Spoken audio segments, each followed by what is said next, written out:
और अब पाठशाला की खबर के असर का चर्चा। पाठशाला में हमने दिल्ली की जिन 123 संपत्तियों 2014 के चुनाव के ठीक पहले मनमोहन सरकार की तरफ से वक्फ बोर्ड को दिए जाने की खबर दिखाई थी, उस पर मोदी सरकार का एक्शन हुआ।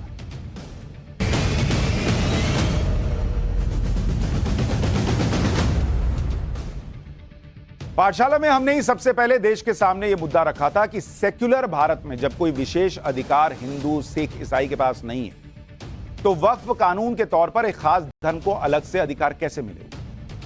हमने आपको बताया था कि कैसे कई बार वक्फ बोर्ड पर अवैध कब्जे के आरोप लगते रहे। हमने वक्फ एक्ट को लेकर जो सीरीज चलाई थी, उससे पूरे देश में वक्फ एक्ट को लेकर नई बहस छिड़ गई थी। इसी सीरीज के दौरान हमने आपको बताया था कि कैसे कांग्रेस के राज में वक्फ बोर्ड मुस्लिम वोट पाने का एक जरिया भी बना दिया गया। कैसे 2014 के आम चुनाव से ठीक पहले मनमोहन सिंह की सरकार ने दिल्ली के पौष इलाकों में बेहद बेशकीमती 123 प्रॉपर्टीज को दिल्ली वक्फ बोर्ड के हवाले कर दिया। अब दिल्ली की 123 प्रॉपर्टीज को लेकर पाठशाला की खबर का असर हुआ है। Ministry of housing and urban affairs ने दिल्ली के वक्फ बोर्ड को नोटिस भेज दिया है। मंत्रालय ने नोटिस देकर दिल्ली वक्फ बोर्ड को यह कह दिया है कि इन 123 प्रॉपर्टीज से अब वक्फ बोर्ड का कोई लेना देना नहीं है। मंत्रालय खुद इन 123 प्रॉपर्टी का फिजिकल सर्वे करेगा। Ministry of housing and urban affairs ने दिल्ली वक्फ बोर्ड को जो नोटिस भेजा है, उसमें क्या लिखा है वो आपको सुनना चाहिए।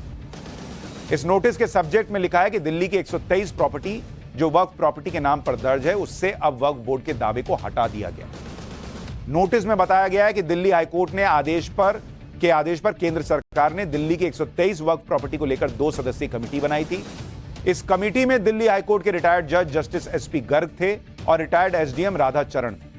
कमेटी ने 123 प्रॉपर्टी से जुड़े सभी स्टेक होल्डर्स को अपना पक्ष रखने के लिए बुलाया था।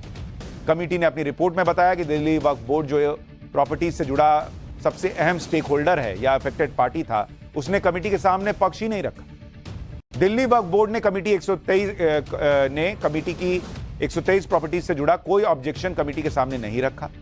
दिल्ली वक्फ बोर्ड ने 2 दिसंबर 2021 को कमेटी के एक एप्लीकेशन दी थी कमेटी में, जिसके बाद दिल्ली वक्फ बोर्ड को अपना पक्ष रखने का एक और मौका दिया गया, लेकिन दिल्ली वक्फ बोर्ड ने 123 प्रॉपर्टी से जुड़ी कोई आपत्ति दर्ज नहीं करा। इससे यह बात साफ होती है कि दिल्ली वक्फ बोर्ड का लिस्टेड 123 प्रॉपर्टीज में कोई स्टेक नहीं है, ना ही दिल्ली वक्फ बोर्ड ने इस 123 प्रॉपर्टीज में अपनी कोई दिलचस्पी दिखाई। इसलिए यह फैसला लिया गया कि 123 प्रॉपर्टीज से जुड़े सभी मामलों से दिल्ली वक्फ बोर्ड को अलग कर दिया जाए। दिल्ली वक्फ बोर्ड के चेयरमैन हैं आम आदमी पार्टी के नेता अमानतुल्लाह खान। उन्होंने इस नोटिस पर ट्वीट किया। रिपोर्ट कह रही है कि भाई जब पूछा गया तो इन्होंने कोई आपत्ति नहीं दर्ज कराई, लेकिन जब यह खबर आई तो इन्होंने ट्वीट किया कि 123 वक्फ प्रॉपर्टीज पर पहले ही अदालत में हमने आवाज उठाई है। हाईकोर्ट में हमारी पिटीशन पेंडिंग है। कुछ लोगों की तरफ से इसके बारे में झूठ फैलाया जा रहा है, इसका सबूत आप सबके सामने है। हम वक्फ बोर्ड की प्रॉपर्टीज पर किसी भी तरह का कब्जा नहीं होने देंगे। अमानतुल्लाह खान ने अपने ट्वीट के साथ एक लेटर साझा किया जो दिल्ली वक्फ बोर्ड ने लैंड एंड डेवलपमेंट ऑफिस को लिखा है। इस लेटर में 123 संपत्तियों से वक्फ बोर्ड को अलग करने का विरोध करते हुए दलील दी गई है। वक्फ संपत्तियों पर 2 सदस्यीय कमेटी ने अपनी रिपोर्ट सौंप दी है, लेकिन यह रिपोर्ट हमसे साझा नहीं की गई। नोटिस में वक्फ बोर्ड ने सुप्रीम कोर्ट के एक आदेश का हवाला देते हुए कहा कि सेक्युलर स्टेट में किसी भी धार्मिक संस्था का मैनेजमेंट और नियंत्रण सरकार के हाथ में नहीं रख सकते। कह रहे हैं कि किसी भी धार्मिक संस्था का नियंत्रण सरकार के पास नहीं हो सकता। यह सिर्फ मुस्लिम कम्युनिटी पर लागू होता है क्या? मंदिर सरकार के पास है, लेकिन वक्फ का कोई संपत्ति जो है वो सरकार के पास नहीं हो सकती। दिल्ली वक्फ बोर्ड ने 2 सदस्यीय कमेटी के गठन को चैलेंज किया है। मामला अभी कोर्ट में है, इसलिए मंत्रालय का कोई भी फैसला दिल्ली हाईकोर्ट की आज्ञा का उल्लंघन करना माना जाएगा। 123 संपत्तियों पर वक्फ बोर्ड ने अपना दावा नहीं छोड़ा है। वक्फ बोर्ड को इससे हटाना सही नहीं है। मंत्रालय यह फैसला वापस ले और इन संपत्तियों का फिजिकल इंस्पेक्शन न करे।